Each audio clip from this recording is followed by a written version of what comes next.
Channel open. Welcome back to WeeklyTrek, a proud member of the Tricorder Transmissions podcast network, and presented in partnership with TrekCore.com. I am your host, Alex Perry. What's today's date? The date. Today's show was recorded on June 9th, 2023, and is current through Star Trek Picard Season 3, so beware of spoilers. All right, let's get into the show. Good day, Voyager, and welcome to A Briefing with Neelix. It's a catchy title, isn't it? WeeklyTrek is a regular news show covering the biggest stories from the Star Trek franchise.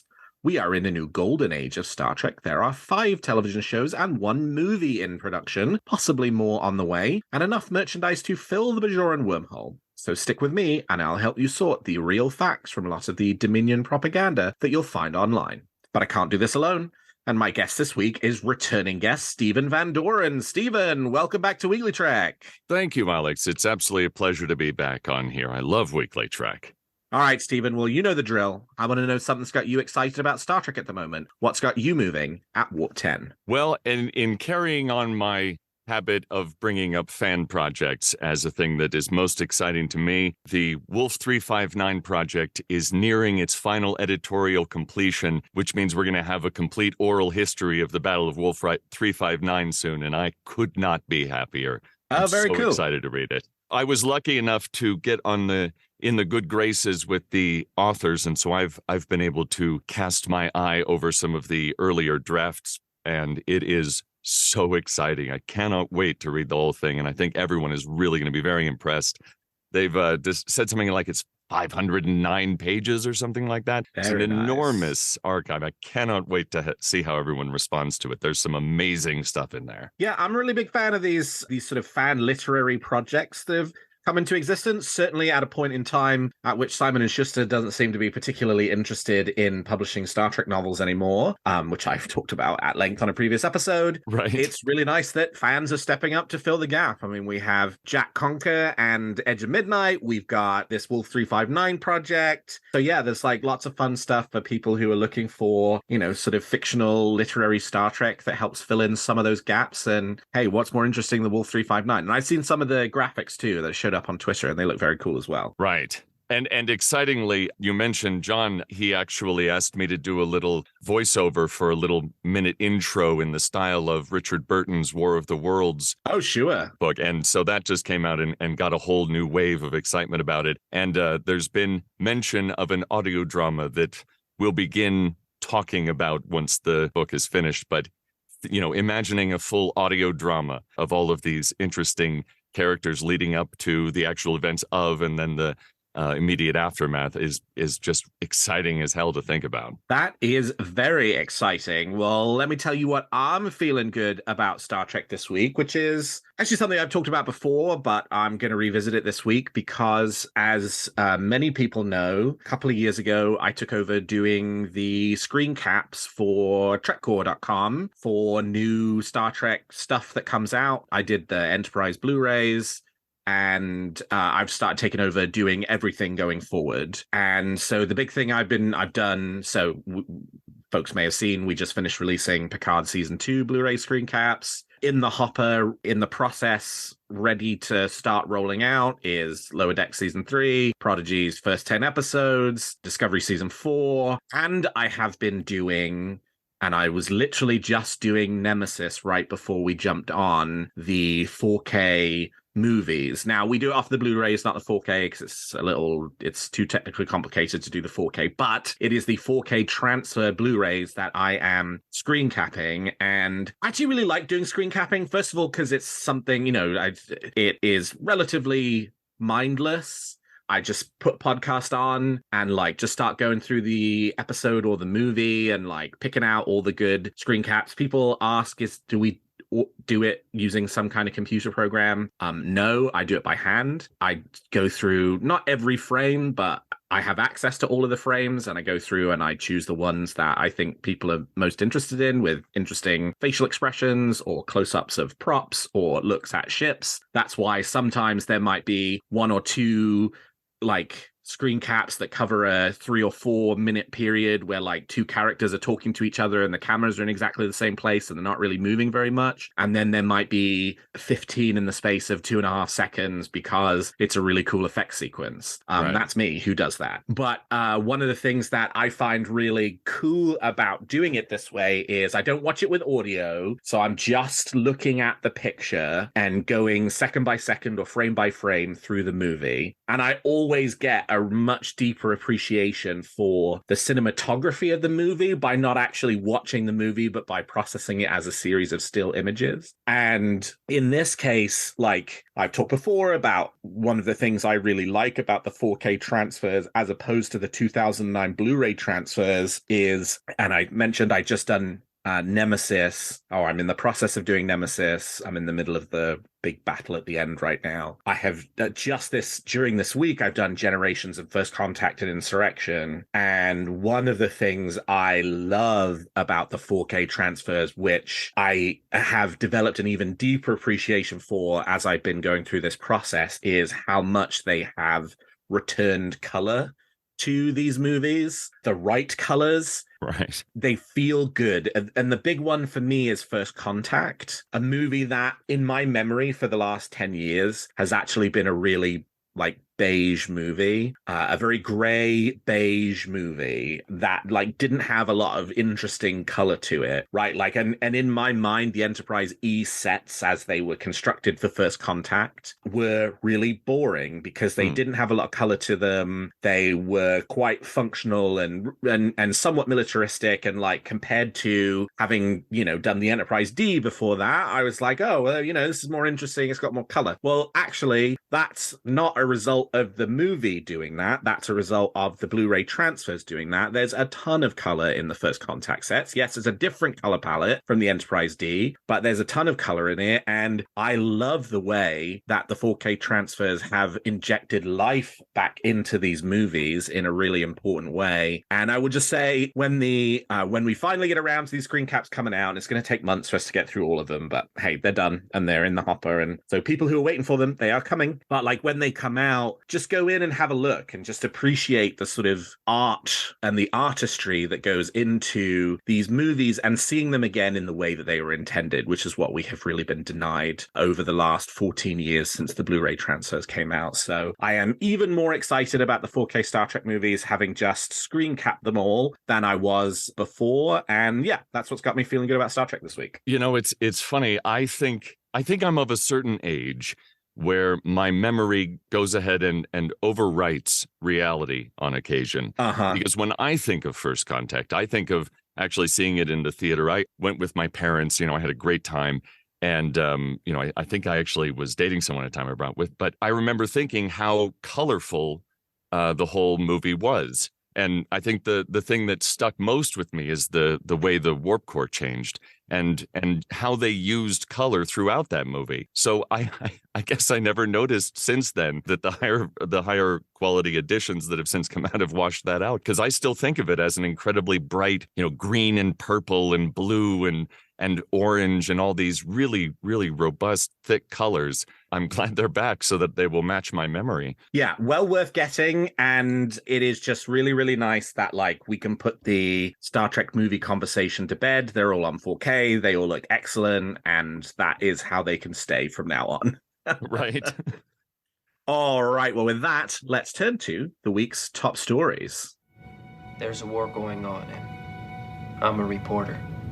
Well, we are in countdown mode for the premiere of Star Trek Strange New Worlds' second season later this week. And following a press event to tee up the season 2 premiere, there are a number of new interviews with cast and crew of Strange New Worlds circulating the internet. Series star Anson Mount, who plays Captain Pike, talked about how after last season's arc for the character, in season 2, his story is moving away from being defined by his eventual accident and paralysis. You don't want to entirely forget it because then you're leaving behind a very important aspect for the character, which I think makes him brave in a different way than we've seen every other captain, Mount said. But you want to kind of get the navel gazing out of the way. So we did that. And then it's always been an aspect of the character that this challenge continues to be, and I want it to continue to be for a while, reminding himself that the journey is the destination and not the other way around. And I think the introduction of the relationship with Captain Battelle has been a very important part of that. And Rebecca Romaine, who plays number one, also talked about how she sees Pike and Una in relation to the rest of the crew. She said, quote, I think the level of family there also bleeds down into the crew. I think that we've developed this family dynamic, and I guess we're the mom and dad in a way. I think there's been a deep support and a level of trust within their relationship that bleeds into the rest of the crew. Mount also talked about how with season 2, the actors were brought a little more into the creative process behind the show. There is a really great thing that happens around season 2 of a TV show when you're working with smart writers like we are, which is that you'll find them starting to come to you a bit, Mount said, because there is a sense of the character you have from the inside that they're trying to get to from the outside. Conversations about arcs often lead to really fruitful ideas, and they have been very proactive about doing that with us. And Rebecca Romaine teased the ambitions behind season 2, saying, we've taken some very big swings genre-wise in season 2. We have a few episodes coming up in the second half of the season that are really out there, so we're very proud of them. We're very excited. Anson mentioned earlier that sometimes when you get to episode 9, which is almost at the end of the season, everyone's kind of tired. Everyone's sort of almost ready to go home. They brought us this episode that was so out there, it required us to work on weekends, and we were all so excited about it. It was like this extra win behind our sails that we needed at that point in the season.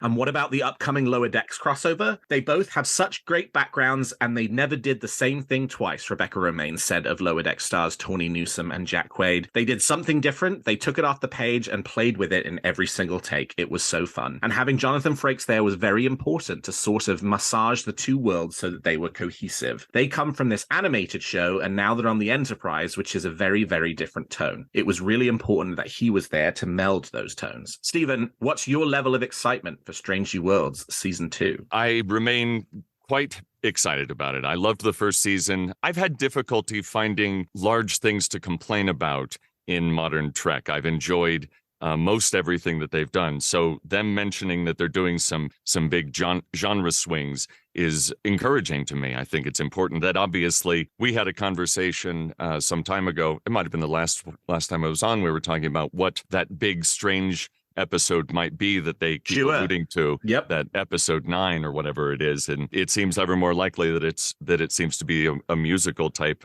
episode, which again seems lovely to me. I really appreciate that they're taking, even though she says they're taking some big swings, they're taking big swings with the genre, with the characterizations. They're not doing one of the things that I think a lot of people have found some exception to with modern Trek. They're not doing big swings with this episode is going to save the universe. This next episode is going to save this universe and a parallel universe. Sure. So I'm perfectly happy to see them take smaller swings on the scope, but make big changes in the genre. So I'm happy to see that. And it is a bit odd to me that we have Rebecca Romaine right there and Jerry O'Connell is not the one that does the crossover, but okay, it's fine. It's fine. You never know, right? Hey, maybe he does he's got a cameo at the start in the animated portion at the end of the episode, perhaps. Yeah, I mean, I'm really excited for Strange New Worlds season 2. Season 1 was terrific, and I just really like this idea of them having sort of distilled the concept of a 26 episodic season down to 10 episodes of, it doesn't feel to me like when they sat down and did the sort of, 26 episodes of TNG season 4 or Voyager season 3 or Deep Space Nine season 2 that they went, all right, with this episode's going to be a courtroom episode, and this episode's going to be a, the sort of holodeck episode, and this episode's going to be this, that, and the other. But I do like the way that for Strange New Worlds, we saw it in season 1. I think we're going to see it again in season 2. There is this sort of, because they basically said, all right, Rebecca Romaine said that's what they're going to do. There is this sort of sense that each episode has a defined identity that they have talked about. What is the identity of this episode in comparison to the next episode and the one before it and the story that we're trying to tell? And I just think that's really cool because then you sort of have this sense of what is this episode trying to be going into it? And certainly in season 1, you had these episodes that had these really well-defined tones, and then those tones were different from the other episodes of the season because they had kind of put thought both into what the story was, but then what that sort of genre and tone of each of the episodes would be. So if we got like 10 more meals, one each week, of like these stories that, change a bit from week to week, that have some things that cross over episode to episode, but largely the stories, are self-contained, I'm ready for it, right? Like that's, and a previous guest, Jen Tift, has talked before about how like she loves Lower Decks being like later in the summer. It's perfect summer fodder. Actually, I think Strange New Worlds is like perfect late spring, early summer fodder. This just feels like the right time of year to be doing this, where maybe Picard season 3 with its sort of, heavier, meatier character drama over 10 episodes was more appropriate for like late winter, early spring. Right. I guess that certainly makes sense. I can only hope that Paramount thought that far ahead and that deeply about the emotional impact of their work. But I think it's more likely that they didn't, and we're just lucky that it works out that way. Sure. Because I think you're right. Picard season 3, at least, would have been much harder to consume on a hot summer's night, I think, on a first watch. So, it's like, clearly we've got an Una episode because we got a trial episode. I'm sure we'll have a Spock episode. Is there any character that you particularly want to get an episode this season? Well, I honestly hope that they keep leaning into Uhura being sort of the everyman character of the Enterprise. Sure. And I hope they keep focusing in on Celia's portrayal of it, because it's just amazing. It's so easy to empathize with the character in this younger form, and it's wonderful to see. So I would hope that Uhura continues to grow in the scope of her importance on the crew. So I would hope for, it's almost like she's what Wesley could have been in more capable hands. Well, and in addition to hearing from Captain Pike and Number One, there is also a new interview with the next captain and first officer of the Starship Enterprise, that being Paul Wesley, who plays James T. Kirk, and Ethan Peck, who plays Mr. Spock. The two actors talk about where they see their characters this season. Of Spock, Peck said that, quote, "I love so much the earnestness that Spock brings to his journey. There's such a childlike vulnerability in the way that he explores himself in certain situations, because he is so young as a human being, right? He's half and half, and his human side is nascent. And I think that makes for a lot of really great comedic opportunities as well, because he's always the odd man out, sort of the strange one in the room. And that's really fun to play." And Wesley said about Kirk that in many ways, I think Kirk is still a boy, at least in this version that I sort of have been playing. I'm not sure he understands how to be a captain yet. I think he's still a lieutenant, and I think he's not ready to be a captain yet. And I would like to slowly begin to portray him as someone with a deep confidence and an unwavering sort of sense of who he is. But I don't think he's quite there yet. And I think that's sort of what makes it very special to watch. And about how the two actors depict the beginning of the famous Kirk and Spock friendship, cough, cough, Wesley had this to say: "Thus far, it's obviously the genesis. It's still the beginning of this friendship that we all know so well. But I think what's great is that they don't know what their friendship is going to be yet. They really don't know what it is about one another that is alluring or intriguing. I wanted to sort of portray a little bit of that hint of intrigue, but it's subconscious. You don't really understand why Kirk is drawn to this guy and why he finds him compelling." Woo woo. Peck also talked about how relieved he was that season 1 of Strange New Worlds was so well received. "It's been so relieving. We were mid-production on season 2 when the first episode of season 1 premiered," he said. "So we were well on our way into the second season. To not know how you're doing was kind of insane. Personally, when I saw the first 2 episodes at the premiere in New York, I was really taken aback by the high level of quality that I was suddenly part of. I didn't know what to expect because we do our job. We carry the baton for the time that we're there on set, and you just kind of never know how it's going to turn out. And so I'm just thrilled and excited to be part of an amazing production and team of creatives." Stephen, how are you enjoying Ethan Peck and Paul Wesley's portrayal of Kirk and Spock? It's impossible to not like Ethan Peck as Spock. He's doing an amazing portrayal, and Paul Wesley is definitely giving us an interesting young Kirk. But I have to say that their relationship, and this is coming from a Spurk shipper, I mean, I'm absolutely down for it, but I am not interested in pursuing that relationship in this. And I don't mean the Spurk one. I mean, I don't actually like that Kirk is in this show. Yeah. I enjoyed his part in the finale of last season. I thought that was brilliant. But to keep him around seems... I'm fine with exploring some of these older characters. Like I said, Uhura is my favorite character in the series, and I want to explore more of her, but that's because she wasn't explored in the main series. Yep. Kirk got plenty, it's, Yep. I would like to follow other people. And so I'm excited to see what he does with it. I'm excited to see the canon nerds try to both love and hate everything that may break their canon. I'm totally down for seeing their little heads explode. But as far as and I am kind of excited. He mentioned that they sort of taste around the edges of sort of an adversarial component to their relationship. And I think that is important to at least introduce something new. It's not just the genesis of this friendship, but let's have something actually new. Otherwise, we're really just retreading the boards. So I'm happy to give them an entire season's worth of leeway, and I will enjoy what I'm going to drink my juice, but I hope that it's not them just, I say them, I mean Paramount or Akiva Goldsmith, just trying to capitalize on, the names, because, I mean, enough of that. We've clearly been grabbing names from the past and bringing them back, and it's okay. We're succeeding, but all right, move on. Yeah, I it's funny. I was very much in exactly the same place that you are when Paul Wesley's casting was announced as Kirk. I was like, really? We're doing this? And, the sort of like all of the implications of that from, as you sort of mentioned, the canon perspective, though, I think I've sort of reached the point where I'm like, hashtag in Strange New Worlds we trust, right? From the canon perspective. But I think, Equality and Mercy really opened my mind to the character's existence in Strange New Worlds. And I think one of the things that I personally am really interested in seeing, like, I would say I'm not interested in seeing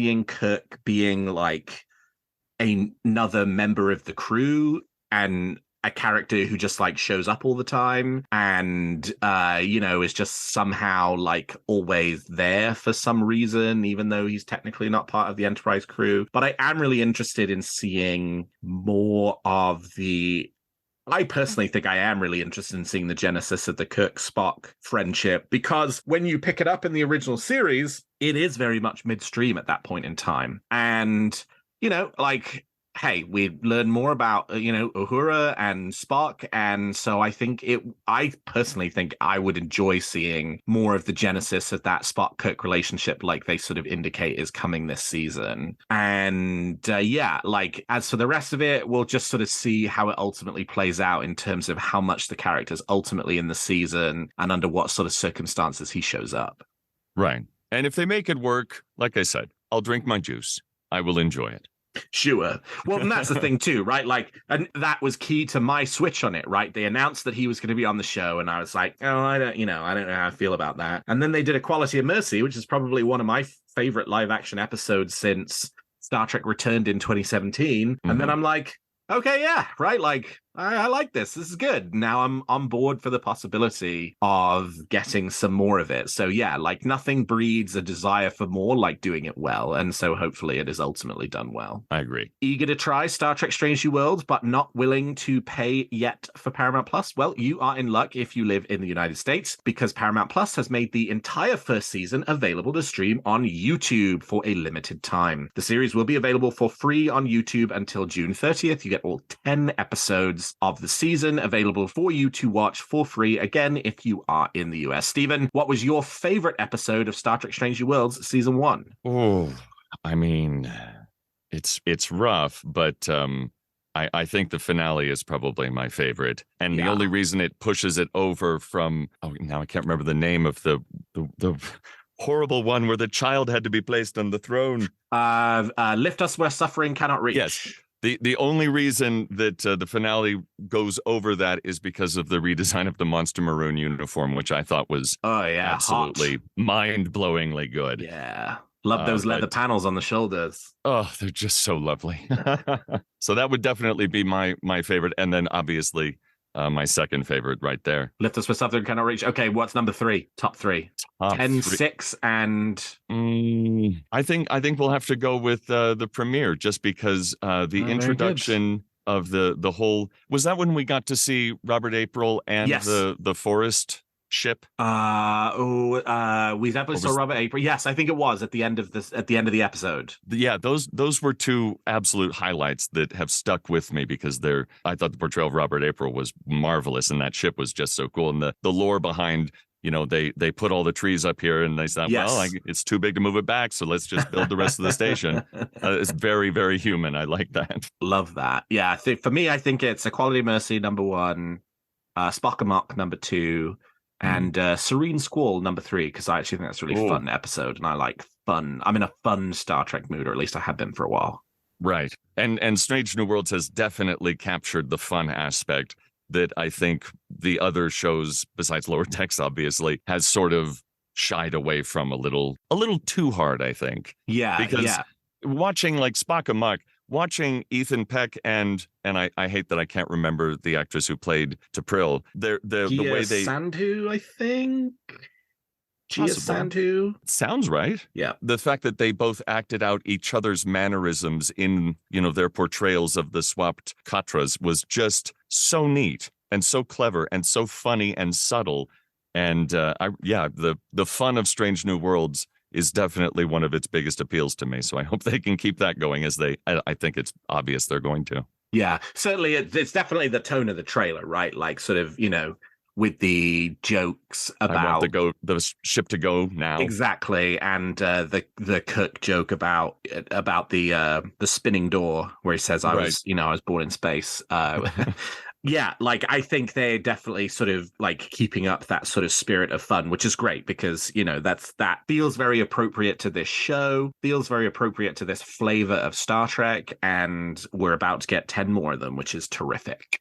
Absolutely. I did wonder, I don't have, I do have a YouTube paid account, so I never see ads. Are ads showing up in these episodes on YouTube? Oh, good question. I actually don't know the answer to that. I would assume they are because it's YouTube, but also Paramount Plus don't need the money, so yeah, it does. It seems like I love that they've released the season to I mean, hypothetically drum up interest in pull up more subscriptions from the people who cancel between series. Yeah, but I wonder if they're also just kind of wanting to drum up a little extra freebie money from the ad revenue. That's an interesting idea. Yeah, I don't know. But yes, definitely, I think you're spot on with the reason why. It's an opportunity to kind of get people on board the Strange New Worlds train and hopefully get them signing up for subscriptions as part of the process. Did you like Picard season 3? Was that something that sort of brought you back to Star Trek, but you're not necessarily bought in enough with the idea of Strange New Worlds that you're going to pay for a Paramount Plus subscription yet? Well, maybe watch an episode or two and then make up your mind. And if that doesn't convince you,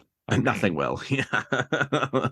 Well, and lastly this week, Titan Books have announced the release of a new Star Trek Lower Decks book tie-in. The Star Trek Lower Decks USS Cerritos Crew Handbook will run to 176 pages and be available in October of this year. The blurb for the book reads, "Join the crew of the USS Cerritos as they seek out new life and travel where people may or may not have been before." Based on the hit Paramount Plus animated series Star Trek Lower Decks, Mariner, Boimler, and all of their friends offer advice and insider knowledge to new crew members. This hilarious and informative handbook will help you come to grips with the ship, your duties, and your fellow lower deckers, especially as they generously left comments throughout. Stephen, if you were assigned as a lower decker to the USS Cerritos, what department do you think you would end up in? Oh, if I were, the job that I would naturally be qualified for is typically been handled by Majel Barrett historically. Yes, voice of the computer.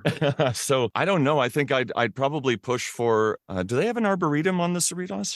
I don't know if they do. Let's say yes. Well, then that's where I would go because I'm very good with plants. Surprisingly good plant. I have no idea how I do it, but I've never had a plant die on me. No, see, I'm actually more preferring the first idea we started off with, which is that there is a room on the starship where everybody thinks that the voice of the computer is an AI voice, but actually it's a professional voiceover artist. And the words flash up on screen.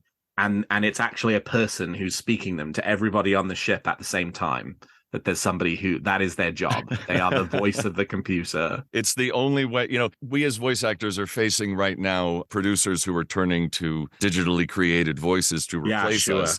And so it would be just a cherry on top if we could somehow manage to keep the voiceover job alive far into the future, even when it doesn't actually make a great a great deal of sense. Hey, I mean, this is the sort of, idyllic Star Trek utopian future, so there's no Right. reason why not, right? Yeah. I should say about this, I'm typically very hesitant to go into sort of jokey tie-in books.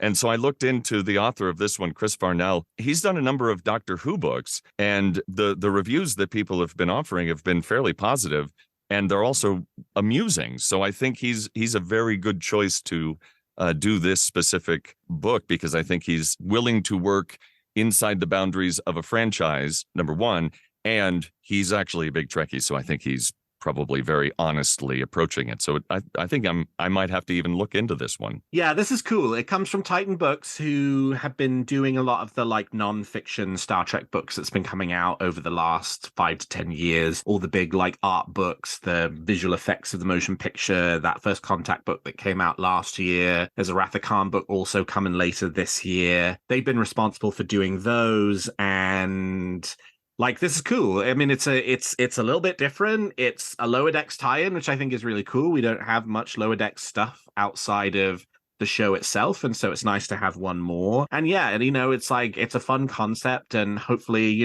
has some good humor to it, and humor that feels very much aligned to the show itself. So yeah, I'm definitely getting this one. This one looks great. All right, well, we've talked about the facts, and now let's speculate on what's going to happen in the future of Star Trek. You make some very good points, Captain. But it's still all speculation and theory.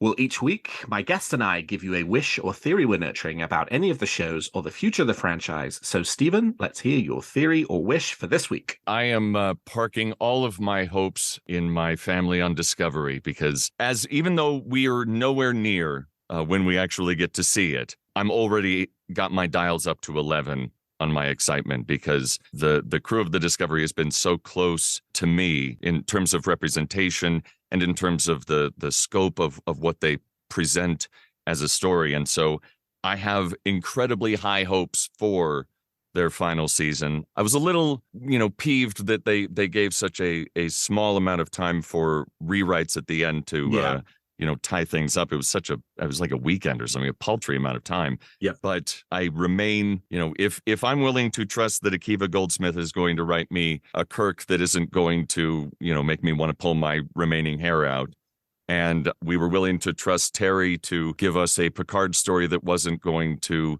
offend everyone, I am going to assume that Michelle Paradise and Kurtzman will give us a 5th season that is worthy of the show, because I need it to be good, Yeah, as you say, if the rumors are true, they have already kind of done the additional shooting that they were going to do to wrap up the series completely. That happened right before the writer's strike started. And it sounds like it was just a couple of extra days, which means that it was maybe a few different versions of scenes that had already been shot, rather than, I think, what some people had maybe hoped. I think I had certainly hoped that it would get, maybe an 11th or a 12th episode, that they would extend the length of the rather than do a whole new season, they would add an episode or two to the end that could kind of serve as the sort of wrap up for the series. It doesn't sound like that's what they've done. It sounds like they really just either added new scenes or reshot portions of the season finale to turn it into a series finale. So we'll ultimately see how that plays out. But yeah, I'm excited for Discovery Season 5. It certainly seems like, that sort of what we were talking about before around that element of Strange New Worlds having a sort of fun perspective on the Star Trek franchise, that they, have tried to, from the way they've talked about season 5 of Discovery, sort of port a bit of that fun over into Discovery and given it, a slightly different like season arc story from the one we've had the last couple of seasons. So yeah, and hey, it's June now. It's probably come in January or February of next year. So we've already raced through the first half of 2023. I don't think it's going to be too long before it is early 2024, and Discovery Season 5 is here to grace our screens. Hey, I'm still operating in the mental space where I wake up every morning and the time in my head is, it was 2020 was just like 6 or 8 months ago. Yeah, right. And the 90s were just a decade before now. So yeah. What is next year, January? I have no idea. Yeah, I'm still writing 2009 on all of my checks.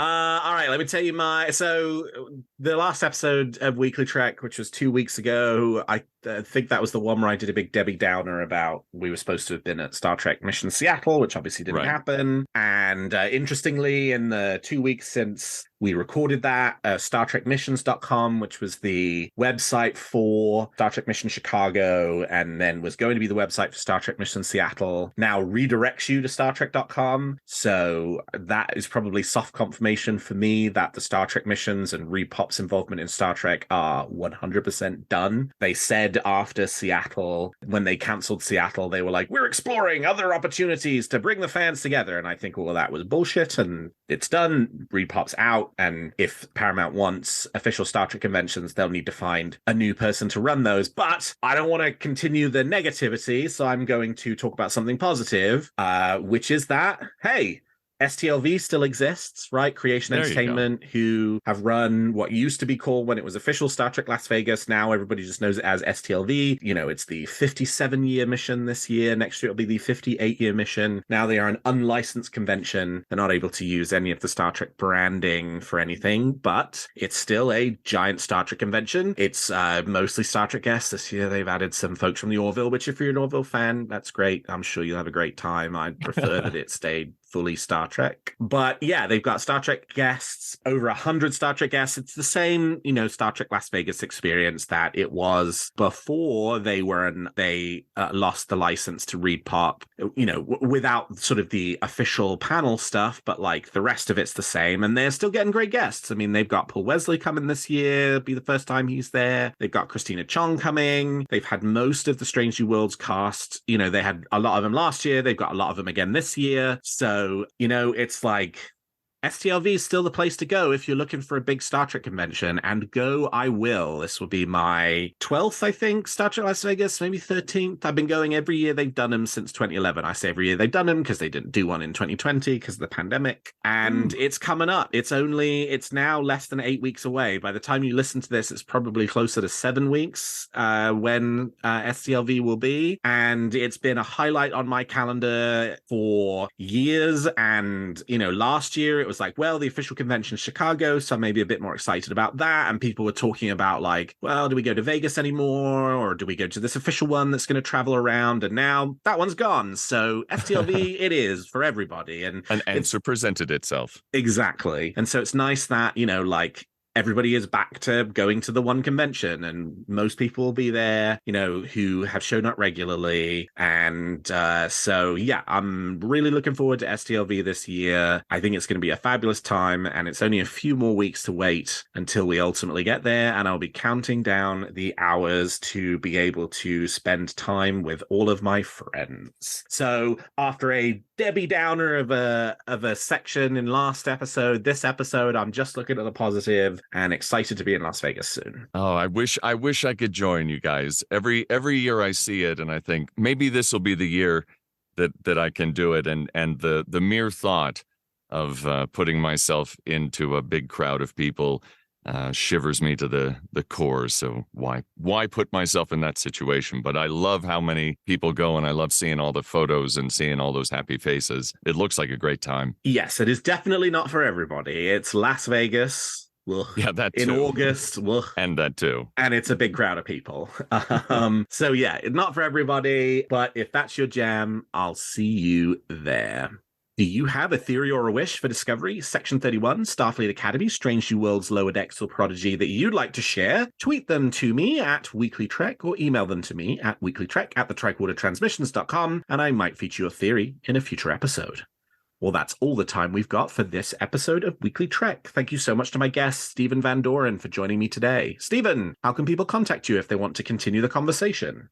Well, I'm always available on Twitter at Van Doren, and I'm on YouTube at Vocal Classics. And you can find this show on Twitter at Weekly Trek, and me at Alexander T. Perry. And if you enjoy the show, please consider leaving us a 5-star review on your podcast player of choice. And please check out some of the other great shows on the Tricorder Transmissions. And if you like our shows, please also consider becoming a Patreon of Tricorder, which you can find at patreon.com/the Tricorder Transmissions. And lastly, if you're looking for Star Trek news on the internet, I hope you will turn to trekcore.com. Well, thank you, Stephen. Thank you to all of my listeners. And until next week, live long and prosper.